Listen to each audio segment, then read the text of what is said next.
नमस्ते। कभी सोचा है कि भारत जैसे इतने बड़े और विविध देश के लिए नियम कानून आखिर बनते कैसे हैं? तो चलिए आज हम उस पावर हाउस की बात करते हैं जो ये सब करता है, हमारी संसद। इसे हमारे लोकतंत्र का वो इंजन समझिए जो पूरे देश को आगे बढ़ाता है। इसे अक्सर हमारे लोकतंत्र का नर्व सेंटर कहा जाता है। मतलब एक ऐसी जगह जहां कानून जन्म लेते हैं और जहां आम लोगों की आवाज सुनी जाती है। ये सिर्फ एक इमारत नहीं है, ये एक विचार है, एक सोच है। लेकिन सवाल ये है कि ये इंजन असल में चलता कैसे है, इसके कौन कौन से पुर्जे हैं और वो सब मिलकर काम कैसे करते हैं। आइए आज इसी गुत्थी को एकदम आसान भाषा में सुलझाते हैं। तो सबसे पहले एक बात साफ कर लेते हैं। जब हम संसद कहते हैं तो इसका मतलब कोई एक अकेली संस्था नहीं है। इसके 3 मुख्य हिस्से हैं जो मिलकर इसे पूरा बनाते हैं। ये 3 हिस्से हैं हमारे राष्ट्रपति, लोकसभा यानी लोगों का सदन, और राज्यसभा जिसे राज्यों की परिषद भी कहते हैं। पर यहाँ एक मजेदार पहेली है। राष्ट्रपति संसद का एक बहुत जरूरी हिस्सा है, लेकिन वो न तो लोकसभा के सदस्य होते हैं और न ही राज्यसभा के। दिलचस्प है ना? अब जरा इन 2 सदनों यानी लोकसभा और राज्यसभा की कहानी में थोड़ा गहरा उतरते हैं। भले ही दोनों का काम कानून बनाना है, लेकिन इनकी बनावट, इनकी शक्तियां और इनके काम करने का तरीका एक दूसरे से काफी अलग हैं। तो इन दोनों में आखिर फर्क क्या है? देखिए, लोकसभा जैसा कि नाम से ही जाहिर है, वो सीधे सीधे हम जैसे नागरिकों का प्रतिनिधित्व करती है। हम हर 5 साल में वोट देकर अपने सदस्यों को चुनते हैं। वहीं दूसरी तरफ राज्यसभा राज्यों की नुमाइंदगी करती है और इसके सदस्य सीधे जनता द्वारा नहीं बल्कि राज्यों के एमएलएज द्वारा चुने जाते हैं और 6 साल तक काम करते हैं। दोनों की अपनी अपनी खास शक्तियां भी हैं। लोकसभा पैसों से जुड़े मामलों और सरकार में विश्वास पर नियंत्रण रखती है, तो वहीं राज्यसभा के पास नई अखिल भारतीय सेवाएं जैसे आईएएस या आईपीएस बनाने की अहम शक्ति होती है। और बात सिर्फ शक्तियों की नहीं है, इनके आकार में भी जमीन आसमान का फर्क है। लोकसभा में जहां 543 सदस्य हैं, वहीं राज्यसभा में 245।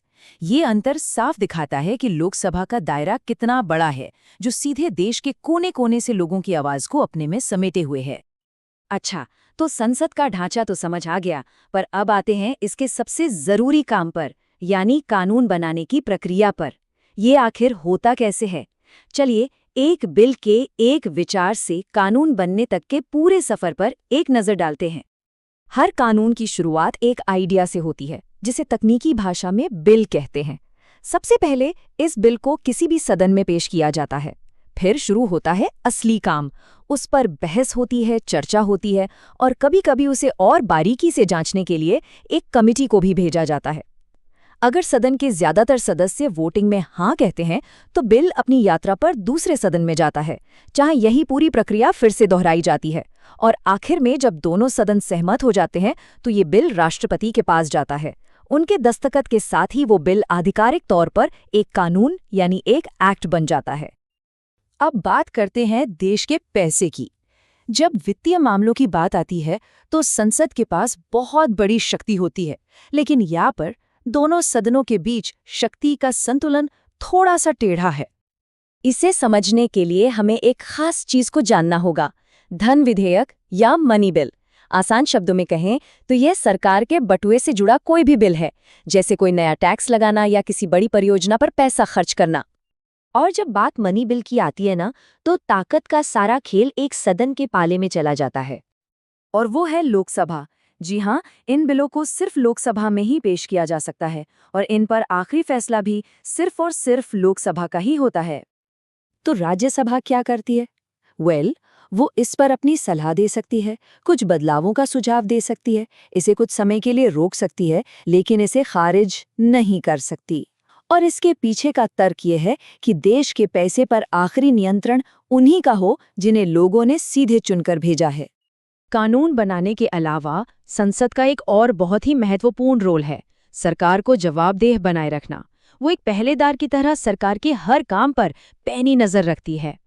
इसके लिए संसद के पास कई जबरदस्त तरीके हैं। जैसे प्रश्नकाल में सांसद सीधे मंत्रियों से उनके काम को लेकर तीखे सवाल पूछ सकते हैं। शून्यकाल में वो बिना किसी पूर्व सूचना के कोई भी जरूरी मुद्दा उठा सकते हैं। स्थगन प्रस्ताव के जरिए किसी बेहद जरूरी सार्वजनिक मुद्दे पर सदन का ध्यान खींचा जा सकता है, और कटौती प्रस्ताव के माध्यम से किसी नीति से असहमति जताने के लिए सरकार की फंडिंग में कटौती का प्रस्ताव भी रखा जा सकता है। लेकिन इन सब में एक ब्रह्मास्त्र है, अविश्वास प्रस्ताव। ये सिर्फ लोकसभा में लाया जा सकता है, और अगर ये बहुमत से पास हो गया तो पूरी की पूरी सरकार को इस्तीफा देना पड़ता है। सोच सकते हैं, ये जवाबदेही तय करने का सबसे बड़ा हथियार है। तो अब तक हमने देखा कि संसद कैसे लोगों की आवाज को कानून में बदलती है।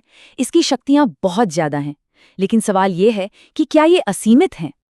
तो क्या संसद की शक्ति की कोई सीमा नहीं है? इसका जवाब है बिल्कुल नहीं। और यही तो हमारे लोकतंत्र की खूबसूरती है। यहाँ चेक्स एंड बैलेंसेस हैं। सबसे पहले है सुप्रीम कोर्ट, जो न्यायिक समीक्षा की शक्ति से किसी भी ऐसे कानून को रद्द कर सकता है जो हमारे संविधान के खिलाफ हो। फिर हमारा संघीय ढांचा है, जो केंद्र और राज्यों के बीच शक्तियों का बंटवारा सुनिश्चित करता है। और सबसे ऊपर है खुद हमारा संविधान, वो आखिरी नियम पुस्तिका जिसके दायरे में रहकर ही संसद को काम करना होता है। तो आखिर में हम कह सकते हैं कि संसद सच में हमारे लोकतंत्र का दिल है, एक ऐसी जगह जो करोड़ों लोगों की इच्छाओं और उम्मीदों को देश के कानून में बदलती है, सरकार को जिम्मेदार ठहराती है और हमारे राष्ट्र के भविष्य को आकार देती है।